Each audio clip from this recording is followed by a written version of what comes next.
జనాంగమా మీరేమనుకోవద్దు. నేను చిలకలూరుపేట వెళ్ళాను మాస్టర్ సెమినార్ అని. అప్పుడు చిరంజీవి గారిది 150వ సినిమా. చిరంజీవి గారి 150 సినిమా పేరు ఏం పేరయ్యా? ఖైదీ నెంబర్ 1. మరి యేసయ్య ఎన్ని ఉపమానాలు చెప్పాడు? సరే యేసయ్య ఎన్ని ఉపమానాలు చెప్పాడు?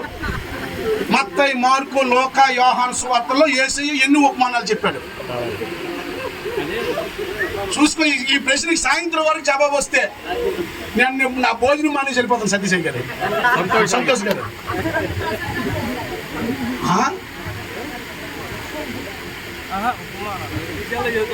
హల్లెలూయా.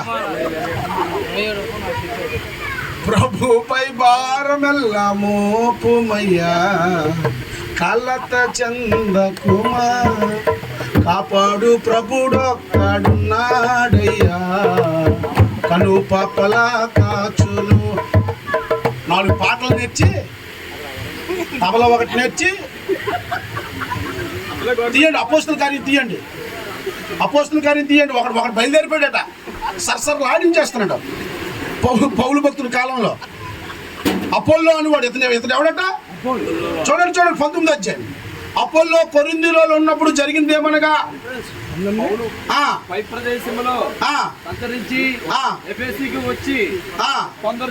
24 చూడండి, 18-24. అలెగ్జాంద్రి వాడైన అపోల్లో అను ఒక యూదుడు ఎఫెసునకు వచ్చిన అతడు విద్వాంసుడును. హల్లెలూయా. ఇప్పుడు ఈ మధ్యకాలంలో విద్వాంసులు ఎక్కువైపోయారు మన మధ్యలోన. లేఖనముల్లో పాత నిబంధన గ్రంథం అంతా గురించి బాగా ప్రావీణ్యుడు. యేసు ఎవరో తెలియదు, బాప్తిసం సంగతి తెలియదు, పరిశుద్ధాత్ముడు ఉన్నాడనే సంగతి అసలు. కానీ మాత్రం వాడు వాయిస్తుంటే జనాలు ఊగుతున్నారు. అందులో ఉన్నారండి 2 భక్తులు. ఎవరండి వాళ్ళిద్దరు? చెప్పండి. అఖిల ప్రిస్కిల్ 2 పిలిచి విన్నారు. నాలాగే ఊగిపోతున్నాడు అమాయించి మనోడు అపోల్లో. బాగా పద్యం ఎత్తుకుంటుంటే అల్లాడించేస్తాడు అంతే. ఆ సాకి పాడుతుంటే సతీ తమ్ముడా సుధా ఎక్కడికి వెళ్ళిపోతుంది. ప్రజలు చప్పట్లు కొడతాయి, ఏమి చెప్పాడని అంటున్నారు. అందులో ఎవరము సవరము ఏమి లేదు, పరలోకానికి కనెక్ట్ అయ్యే మాట ఒక్కటి ఆ పద్యమే కనబడుతుంది. విద్వాంసుడట, అంటే మంచి కళాకారుడు, వాయిద్యాలన్నీ వాయించగలడు. పాట పాడితే గలమెత్తితే ఊరంతా అల్లాడిపోతుందా? ఇప్పుడున్న సౌండ్ సిస్టమ్కి ఇంకా అల్లాడిపోతుంది, ఇప్పుడున్న కీబోర్డిస్టులకి ఇంకా అల్లాడిపోతాయి. అప్పుడైతే ఇవి కానీ హార్మోనియల్ ఇప్పుడు అంతా అన్ని ఒక దాంట్లో వచ్చేస్తున్నాయి. ఓ బాగా వాక్యం 2 ఉన్నారండి ఆ సంఘంలో. ఆ మీటింగ్ లో 2 ఉన్నారు భక్తులు. వాళ్ళిద్దరు పేరు ఏం పేరు? అది వినగా అర్థమైంది. ఇందులో సరుకు లేదు, ఊపెక్కడ ఉంది, ఒక దంపుడు ఎక్కువ ఉంది, సరుకు. మీటింగ్ అయిపోయిన తర్వాత మెల్లగా భోజనానికి పిలిచారు. నాయన భక్తుడా మెల్లగా భోజనానికి రా అన్నారు. వచ్చారు. వచ్చిన తర్వాత అసలు సంగతి చెప్పారు. మంచి విద్వాంసులు, మంచి టాలెంట్లు ఉన్నాయి, అన్నీ బాగున్నాయి, కానీ క్రీస్తు ప్రత్యక్షత కనబడడం లేదు. స్వార్థ అందులో ఉన్న సంగతులు కనబడడం లేదు. దయతో మా మాటిని 1 నెల రోజులు 6 నెలల్లో మా ఇంటి దగ్గర కూర్చో. ఈ గృహ కూడుకులో నేర్చుకున్నాడండి వాక్యం. ఎక్కడ నేర్చుకున్నాడండి భక్తుడు? పెద్ద పులిపీట్లు ఎక్కి ప్రసంగించాడండి, గుర్రూతలు ఊగించాడట. కానీ ఈ భక్తుడికి ఎక్కడ దేవుడు నేర్పించాడు? ఇప్పుడు మనలో ఉన్నోడికి ఎవరికైనా పొరపాటున రారా సెట్ కింద కూర్చొని 2 వాక్యాలు నేర్పిస్తామని అన్నాం అనుకో, నీకు తెలిసిలో వెళ్ళు అంటారంటారమ్మా. నిజమా అమ్మ? మీ అయ్యగారు నిజంగా ఇంటి దగ్గర కూర్చొని వాక్యం చదువుతున్నారమ్మా? నిజంగా అలా చదవ తినేయొద్దమ్మా. అసలు తినేయొద్దా? దశమని రాసిన పత్రికలో కష్టపడినోడికి తినేయొద్దని ఉంది. భోజనం పెట్టద్దు, కష్టపడినోడికి ఏమన్నాడు? తినే ఆహారము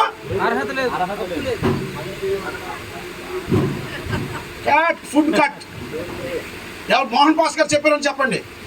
అసలు నేను మంచోడు కాదు, ఆ పేరు నాకు ఇవ్వండి. కల్లోకి వచ్చేస్తాను నేను, అడిగి కల్లోకి వచ్చేస్తాను నేను. ప్రియమైన దేవుని బిడ్డలారా, ఏమండి ఎంత గొప్ప పని అప్పు చెప్పాడండి దేవుడు. దైవ జ్ఞానం కలిగి ఉండాలి. దేవునికి స్తోత్రం. ఇది సింపుల్గా తీసుకుంటే, జ్ఞానం లేకపోతే ఏమైపోతారు? నశించిపోతారు. జ్ఞానం లేకపోతే ఏమైపోతారు? బంధింపబడిపోతారు. రెండవది ప్రియమైన దేవుని బిడ్డలారా, అక్కడికి పదండి. ప్రసంగి గ్రంథంలోనికి, ప్రసంగి 10వ అధ్యాయము 4వ వచనం చూడండి. వేలువాడు నీ మీద కోపపడిన ఎడల నీవు ఉద్యోగము నుండి తొలగిపోకము.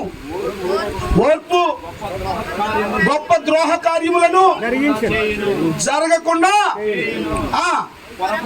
పొరపాటున అధిపతి చేత జరుగు. చూడండి ఇక్కడ ఏముందండి, చూడండి మీరు ఇంటికి వెళ్ళిన చదువుకోండి, నాకు సమయం అయిపోతుంది కనుక. ఆ ప్రశస్తమైన సమయం అంతా మా రాజమూలన ఎత్తుకుపోయింది. ఇంకొకటి దేవునికి స్తోత్రం, హల్లెలూయా. ఓర్పు వల్ల గొప్ప ద్రోహ కార్యములు ఏంటి ఇక్కడ. రెండవది, ఒకటి జ్ఞానం లేదు. ఆ జ్ఞానం లేనివాడికి అధైర్యం ఉంటుంది. అధైర్యము పిరికితనం ఉన్నటువంటి వాడికి సమాజంలో గౌరవం ఉంటుందండి. ఉంటుందా? జ్ఞానం ఉంటుందా? వాడిని ఎవడైనా వెంబడిస్తాడా? చెప్పండి అండి. వెంబడించడు. అధైర్యం అనేది బయటికి కనిపించే పెద్ద ఇదా, చిన్న సచ్చినే కదా, కానీ నిన్ను నిలబడినవదు. రెండవది ఓర్పు. ఓర్పు చూడండి ఏమన్నాడు, ఏలువాడు నీ మీద కోపపడిన ఎలా నీ ఉద్యోగము నుండి నీవు తొలగిపోకము. ఓర్పు గొప్ప ద్రోహ కార్యములు జరగకుండా చేయి. ఆ కింద మనం చదివితే పొరపాటున అధిపతి చేత జరిగించు దుష్కార్యం ఏదైనా నువ్వు చూచినా. బుద్ధిహీనులు గొప్ప స్థాయిలో ఉన్నారట, గనుల కింద ఉన్నారట. పనివారు గుర్రముల మీద కూర్చుండు, అధిపతులు సేవకుల వారి నేరున్నారు. చూడండి చూడండి చూడండి, మన సామర్థ్యం పెంచుకోవడానికి ఓర్పు చాలా అవసరమైనది. ఓర్పు ఒక ఆర్గనైజేషన్లో పనిచేసినప్పుడు, లేకపోతే ఒక సీనియర్ పాస్టర్ దగ్గర, ఇప్పుడు ఎవరు సీనియర్ పాస్టర్ దగ్గర పనిచేయట్లేదు, డైరెక్ట్గా అపాయింట్మెంటే, డైరెక్ట్. నేను బిఎస్విఎస్ కుమార్ గారు అని మా ఊర్లో పెద్ద పాస్టర్ గారు ఉన్నారు పలాసలో. ఆయన సంచి మోసా, బోడీ సామ్యుల్ గారు అల్లుడు. నేను బెంగళూరులో బైబిల్ ట్రైనింగ్ చేసి వచ్చిన తర్వాత ఎర్ర బొక్కలు వేసుకుని ఉన్నాను. విజయనగరం మీటింగ్కి వెళ్దాం రానా అని బండి ఎక్కించాడు. ట్రైన్ ఎక్కాను. ట్రైన్ దిగిన తర్వాత ఆయన అప్పట్లో క్యాసెట్లు అమ్మేవారు కదా, క్యాసెట్లు. ఈ క్యాసెట్లు సంచి నాకు ఇచ్చి భుజం మీద మోయమంటాడు ఆయన. అటు నుంచి కాలేజీ స్టూడెంట్స్ ఏమో వస్తున్నారు, ఇంజనీరింగ్ కాలేజ్ స్టూడెంట్స్. నేనేమో నిగనగలు ఆడుకుని ఉన్నాను. అప్పుడే బెంగళూరు నుండి ఫ్రెష్గా దిగాను. ఈ సంచి మామూలు రకంగా మోసుకోలేదు. క్యాసెట్లు సంచి ఎంత బరువు ఉంటుందమ్మా? గట్టిగా అయితే ఒక 5 కేజీలు, అంతకన్నా ఎక్కువ బరువు ఉంటుందా? ఈయన మాత్రం భుజం మీద పెట్టుకొని పోయమంటాడు. నాకు అర్థం కాలేదు. మోసిన తర్వాత ఇంటికి వెళ్ళి ఆ హోటల్ రూమ్లోకి వెళ్ళాం. అయ్యారు చిన్న డౌట్ ఉందని అన్న, ఆ సంచి నా చేతితో మూయొచ్చు కదా అని అన్న. అదేరా ఇంక నీకు తిమిడి తగ్గిందా లేదా అని పరీక్షించాను.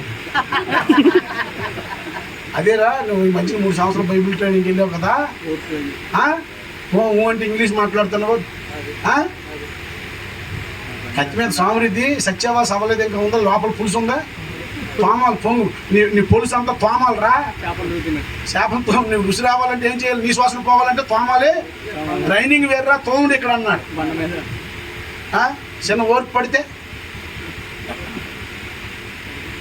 పెద్ద కళ్ళు చేసుకొని. ఓర్పు గొప్ప ద్రోహ కార్యములు. చూడండి, ఒక నాయకుడి దగ్గర దేవుడు మీకు ఇచ్చిన వాగ్దానం నెరవేరుస్తాడు.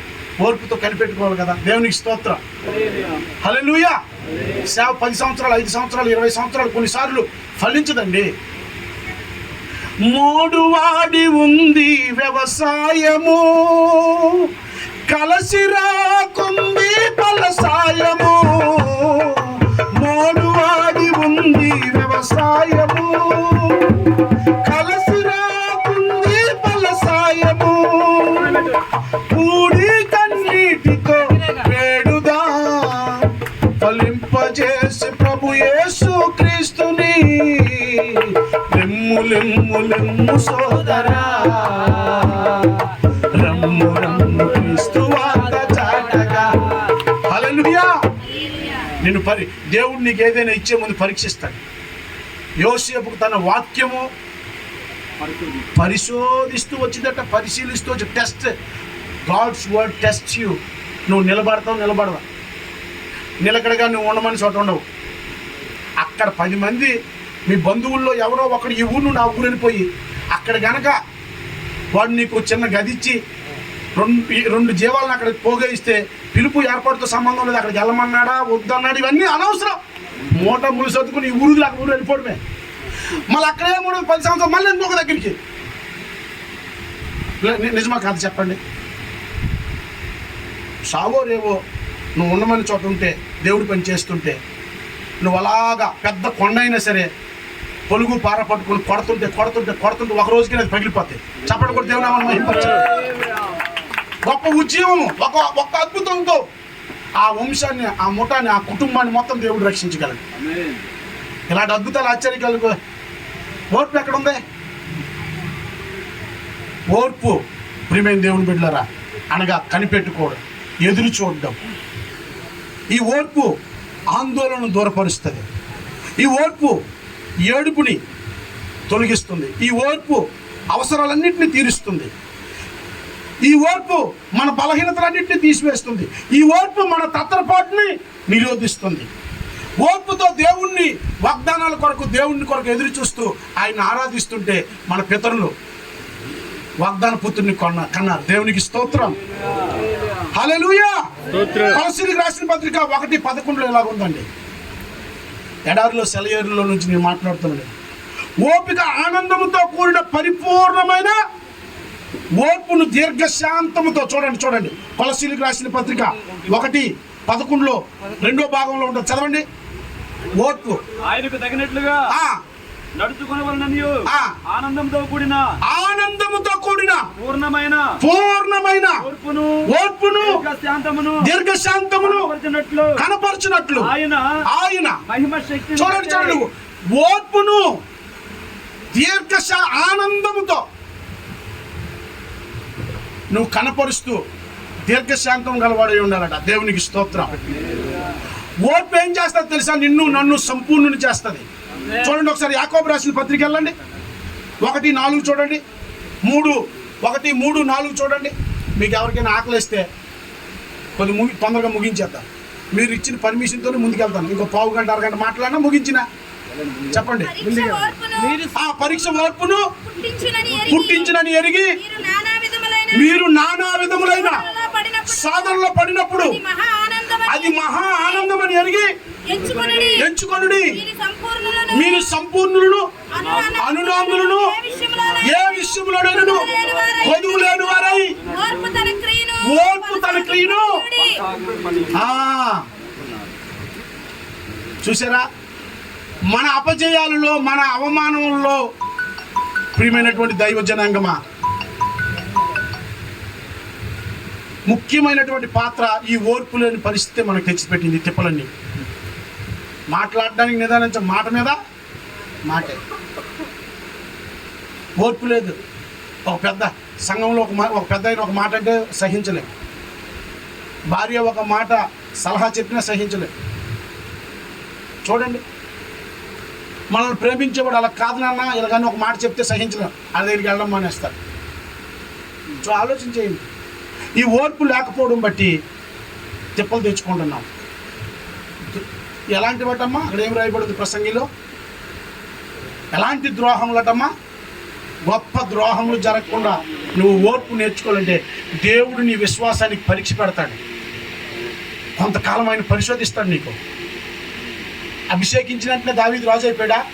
దర్శనం వచ్చినట్టునే యోసేపు ప్రధానమంత్రి అయిపోయాడా? అబ్రహామును పిలుచుకున్నట్టునే కుమారుడిని ఇచ్చేసాడా? చెప్పండి ఒకసారి. యాకోబు తండ్రి ఇంట బయలుదేరినప్పుడు ఇస్సాకు భుజం మీద తల మీద చేసి ఏమన్నాడు? నా కుమారుడు ఆశీర్వాదం యెహోవా ఆశీర్వదించిన శేని సువాసన వల్ల ఉండును, విస్తారమైన ధాన్యము ద్రాక్షారసం ఉండును. తన తల్లిపుత్రులకు ఏలుగా ఉండు, తన బంధుమిత్రులకు ఏలుగు, తన ప్రజలకు ఏలుగా ఉండును. నువ్వు ఎవరిని ఆశీర్దిస్తావు వారిని ఆశీర్దిస్తావు. నిన్ను శపించేవారు శపించబడతారు. 21 సంవత్సరాల దాకా దరిదాపారం. ఎన్నిసార్లు జీతం పెంచాడండి మామ? లేకలోకి లాభాల చేతిలో పడ్డాడు. 10 సార్లు పెంచాడు. ఒక అర్ధరాత్రి ఒంటరివాడై ఏడుస్తున్నాడు. నేను ఎక్కడ పుట్టాను, ఎవరు వాడును, నా పితరులు ఏంటి, నా వాగ్దానం ఏంటి, నా తిప్పలేంటి? ఆ రాత్రి దేవుడు ఒక మ్యాజికల్ దర్శనం ఇచ్చాడు. దేవునికి స్తోత్రం. ఏంటి? మచ్చల జీవాలు పుట్టేటట్టు మామతో డీల్ పెట్టుకున్నాడు. One single moment of blessing of God can change entire your blessing and your future. ఒక చిన్న దర్శనం. 20 సంవత్సరాలు తన దగ్గర కష్టపడితే చిల్లు కావు, ఆస్తి లేదు, జీతం పెంచుతున్నాడు, భార్య పిల్లలకి సొంత కూతురే సరిపోవట్లేదు. దేవుడు ఏమన్నాడు, వెళ్ళరా డీల్ పెట్టుకోమన్నాడు. ఏంటా డీలు? 2000 గొర్రెలు ఉన్నాయి, ఇతనే లాభాన్ని అనుకోండి, నేను యాకోబు అనుకోండి, ఎందుకైనా మంచిది. దేవుడికి స్తోత్రం. 2000 గొర్రెలు ఎంతకన్నా కష్టపడ్డాడో 20 సంవత్సరాలు, ఒకటే రెండా సో లాభంలాగా ఉన్నాడు ఈయన కూడా. అయ్యారు సారీ అండి, ఏదో పాత్రలు పోషిస్తున్నాం. దేవుడికి స్తోత్రం. ఏమైంది చెప్పే డీలు? 2000 గొర్రెలు ఉన్నాయి. ఆ నీరు తాగడానికి దానా తినడానికి వచ్చినప్పుడు మచ్చల గొర్రెలతో ఉన్నట్టుగా బొమ్మలు గీసి పెట్టాడండి. దేవుడు చెప్పినట్టుగా చేయాలి. దేవుడికి స్తోత్రం. ఆయన ఉండమని చోట ఉండాలి, ఆయన చెప్పిన పని ఆయన చెప్పాడు. 20 సంవత్సరాలు మన సొంత ప్రయత్నం అంతా అయిపోయినాయి. నీ స్వబుద్ధిని ఆధారం చేసుకోకురా బాబు, నెత్తు నోరు దేవుడు కొట్టుకున్నా, పెద్దలు చెప్పినా, తెప్పులు వచ్చినంత వరకు ఆడు సొంత బుద్ధిని కొట్టుకుపోతుంటాడు. తన సొంత సామర్థ్యం, నీ స్వబుద్ధి చేత, నీ స్వశక్తి చేత చిల్లు ఒక్క ఆత్మను కూడా రక్షించలేదు. 22 సంవత్సరాల సేవానుభూతితో చెప్తున్నాను. 4 సంవత్సరాలు ఒక సీనియర్ పాస్టర్ దగ్గర సంచి మోసి కాళ్ళు నొక్కి బట్టలు ఉతికి అనుభవం పొందుకొని చెప్తున్నాను. ఏంటి? హల్లెలూయా. ప్రియమైన దేవుని బిడ్డలారా, 6 నెలలైంది, 7 నెలలైంది. ఆ 2000 జీవాలు లెక్కకి పిల్లల కన్నాయి. 1800 జీవాలు అచ్చుగుద్దినట్టుగా మచ్చల జీవాలు పుట్టిపోయినాయి. గొర్రెలు, మేకలు లెక్కేసుకున్నాడు మనోడు. ఈయనతుంటే లెక్కేసుకున్నాడు ఎవరు? లాభాను. ఏంట్రా మచ్చలు లేని నావి, అటుపక్క 200, ఇటుపక్క ఏం చేంజ్ అయిపోయింది దెబ్బకి. నువ్వు పూర్వం సేవకు ఎలా సేవ చేసేది తెలుసా?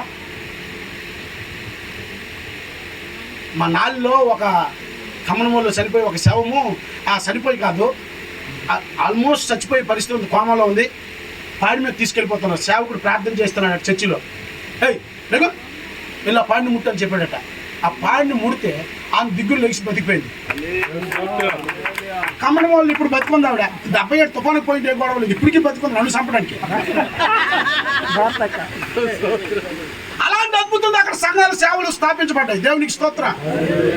తిత్లీ తుఫాను వచ్చింది, మా ఊరు మొత్తం పాడైపోయింది. ఉద్దానం తెలుసు కదా, ఉద్దానం పవన్ కళ్యాణ్ గారు వెళ్ళారు, కిడ్నీ వ్యాధులు. మా అన్నయ్య ఫోన్ చేశాడు, టీవీలో చూస్తున్నాం, ఎట్రా ఊరు పాడైపోయింది, నీకేం చింత లేదన్నాడు. ఇదే ఎవరు నెహేమియాకు ఫోన్ చేసినట్టుగా, ఈ వివరం ఇచ్చినట్టుగా. నేను పాస్టర్ మనకేం ఉండదు అసలు. ఏ రోజు ఆ రోజు ఏ నాటికీడు అది. ఈయన ఫోన్ చేశాడు, సరే ఎందుకని మంచిది అప్పుడు అన్నాడు. ప్రభా ఉద్యోగం వచ్చుంటే ఆ ఉద్యోగం చేసి ఉండేవాడిని, ఇవో ఉన్నమని చోట ఉన్నాను, చెప్పిన పని చేస్తానని ఆయన నీ దయ మోకరించాను, ఏ కూర్చొని ప్రార్థన చేశాను. ఒక స్వరం విన్నాను, 175 bags ఆఫ్ రైస్ అన్నాడు. ఒక స్వరం విన్నాను. నా భార్యను లేపాను, 175 కట్టల బియ్యము మా ఊరు తీసుకెళ్ళాలట అని చెప్పా. అవునా, అంత డబ్బులు లేవు కదండి. దేవుడు చెప్పాడు మౌనంగా ఉండు. నేను మా ఊర్లో మీలా ప్యాంట్లు షర్ట్లు వేసుకొని నిగనిగలాడి బట్టలు వేసుకొని తిరగనండి పోయి, మీ ముందున్నప్పుడే ఈ నిగనగలు. మా ఊర్లో చిన్న పంచి ఒకటి కట్టుకొని, ఒక షర్ట్ ఒకటి వేసుకొని, తలకి లేకపోతే ఏదో ఒకటి, ఆ రైతులాగే ఉంటాను నేను. అన్న బావ అక్క చెల్లి అనుకోని వెళ్ళా. ఒక ఆమె ఎదురుపడింది, తమ్ముడా టీవీలో వదలు కొడతాను నా తిత్లీ తుఫానికి, మీ ఊరు పాడైపోయిందట, ఏం చేయమంది. ఏం చేస్తానక్క, నేను పాస్టర్ గారిని అన్నాను. మన ఊరికి 77 తుఫాను వచ్చినప్పుడు బియ్యం ఇచ్చారు, బట్టలు ఇచ్చారు, నేను 2 కట్టలు బియ్యం ఇస్తాను అంది. అమ్మ నాయన 175 బ్యాగులు కదా, 173 రావాలి ఇంకా ఆ కొద్ది ఎదరికెళ్ళాను.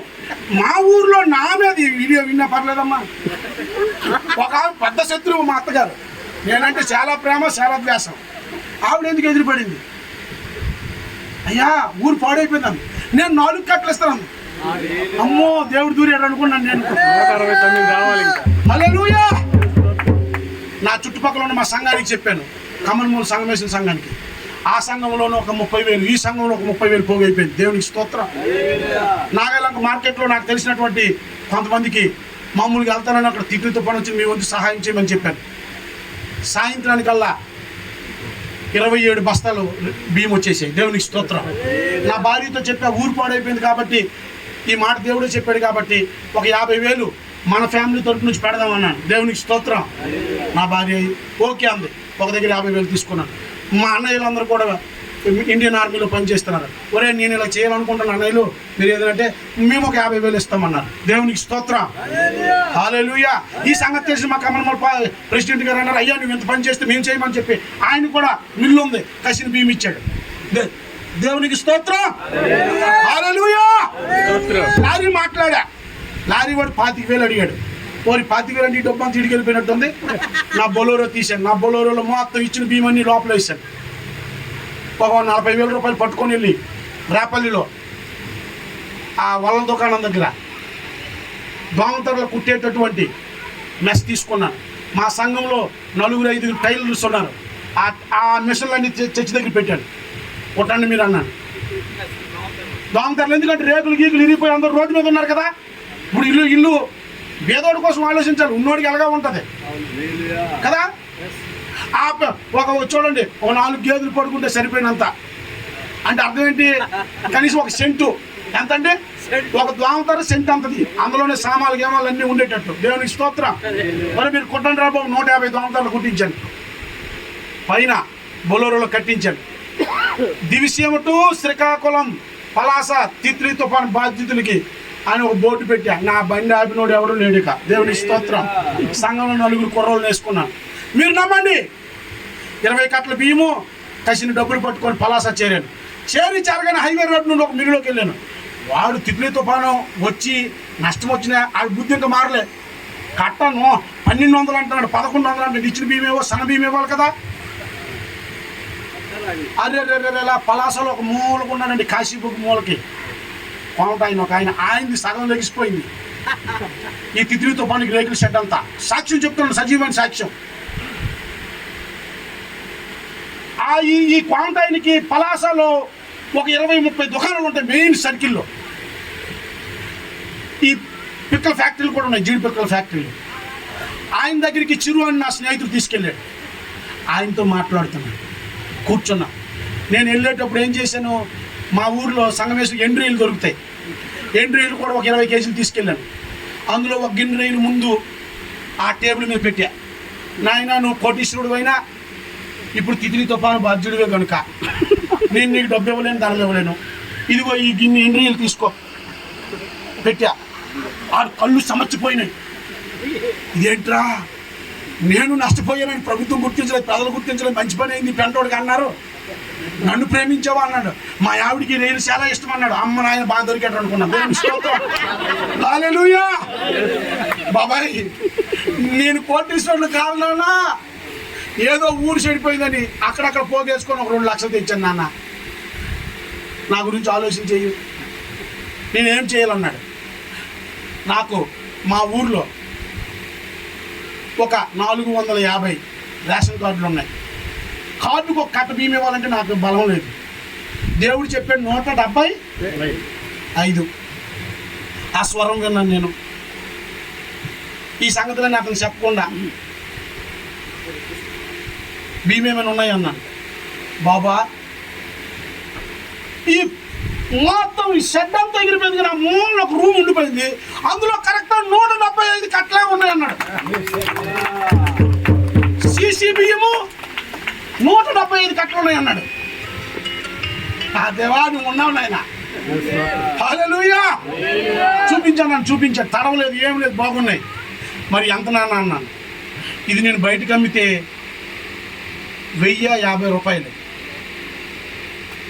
నీవు ఊరి మీద ప్రేమతో వచ్చావు, నీ మనసు నాకు నచ్చింది, నేను కూడా సహాయం చేసినట్టుగా ఉంటుంది.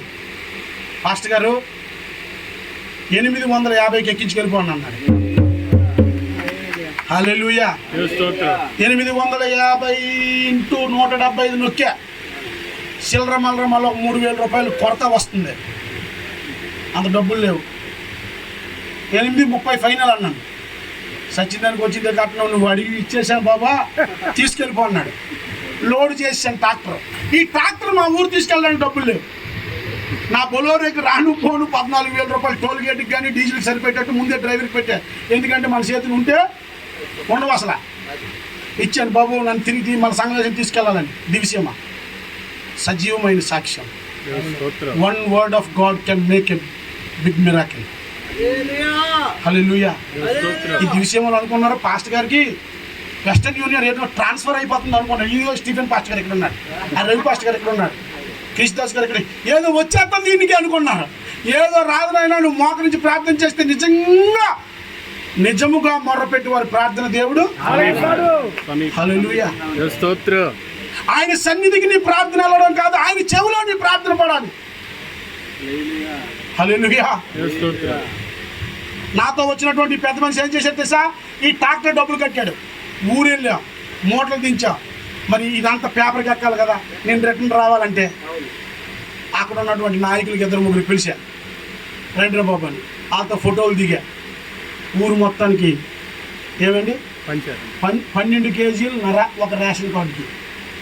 నాకు ఫారెన్ ఫండ్స్ లేవు, నాది టౌన్లో పరిచయం కాదు, అచ్చం సౌత్ తీర ప్రాంతం సంగమేశ్వరం. దేవునికి స్తోత్రం. మన దేవుడు మాట్లాడే దేవుడు, నేటికి మాట్లాడుతాడు.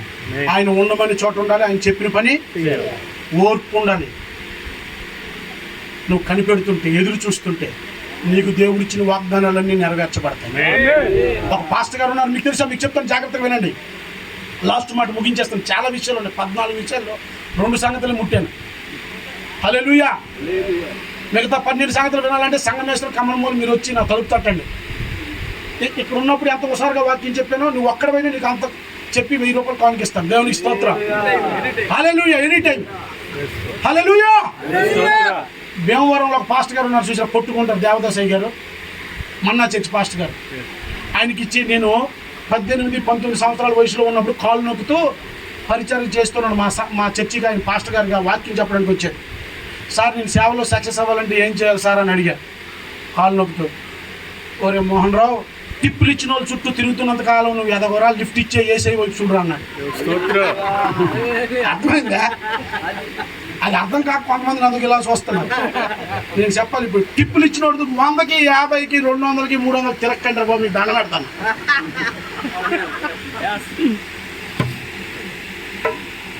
వాసం కలిగిన సేవకులు మనం. ఈ టిప్పులు ఇచ్చిన వాళ్ళ వైపు నువ్వు తిరిగినంతసేపు బాగుపడవురా, లిఫ్ట్ ఇచ్చే ఏసై పాదాలు పట్టుకో. అరణ్యంలో ఆయనను ఆనుకొని నువ్వు ప్రయాణం చేయాలి. నువ్వు ఆయన కొండల తట్టు నా కన్నులు ఎత్తుచున్నాను, నాకు సహాయము. భూమి ఆకాశం సృజించిన యెహోవా వల్లనే నాకు సహాయము. ఏమండి, కళ్ళు మూసుకోండి. ఇంకెక్కువైనా సరే మీరు నా మీద పగపెట్టేస్తారు. కళ్ళు మూసుకోండి. ఒకసారి ఆలోచన చేయండి. సమయం చాలా అయిపోయింది. ఆసక్తిగా వింటున్నారు, కానీ భోజనం టైం అయిపోయింది. ఆలోచన చేయండి దైవజనాంగమా, దేవుని సేవకులారా. క్రీస్తు యేసుని కూర్చున్నటువంటి ప్రత్యక్షత, మర్మమై ఉన్నటువంటి క్రీస్తు, యుగ యుగాలలో మర్మమై ఉన్నటువంటి క్రీస్తుని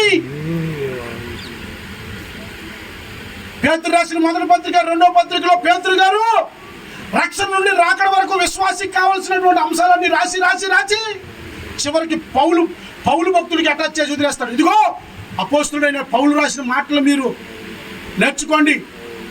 ఆ పౌలు భక్తుడు అక్కడ రాశాడు, మర్మమై ఉన్న క్రీస్తు, భక్తి మర్మం, విశ్వాస మర్మం, క్రీస్తు విరోధి మర్మం, దేవుని రాజ్య మర్మాలు, వివాహ మర్మం. ప్రియమైన దేవుని బిడ్డలారా, ఎన్నో మర్మాలు ఉన్నాయి. ఏవేవో మర్మాలు చెప్పి సంఘాన్ని అటు ఇటు తిప్పేశారు. మనం నేర్చుకోవలసినవి నూతన నిబంధన గ్రంథంలో ఎన్నో తెరవబడినటువంటి దైవ ప్రత్యక్షతలు యుగ యుగాల్లో మన గౌరవం కొరకు, మన ఔన్నత్యం కొరకు, మన ఘనత కొరకు ఈ యుగాంతంలో యేసుక్రీస్తు ప్రత్యక్షపరచబడ్డాడు. యేసుని గురించి లోతుగా తెలుసుకో. ఆయన సంకల్పం అర్థం చేసుకుందాం. మనం బోధించింది రూఢిగా అనుభవించి ఎరిగి మనం బోధిద్దాం.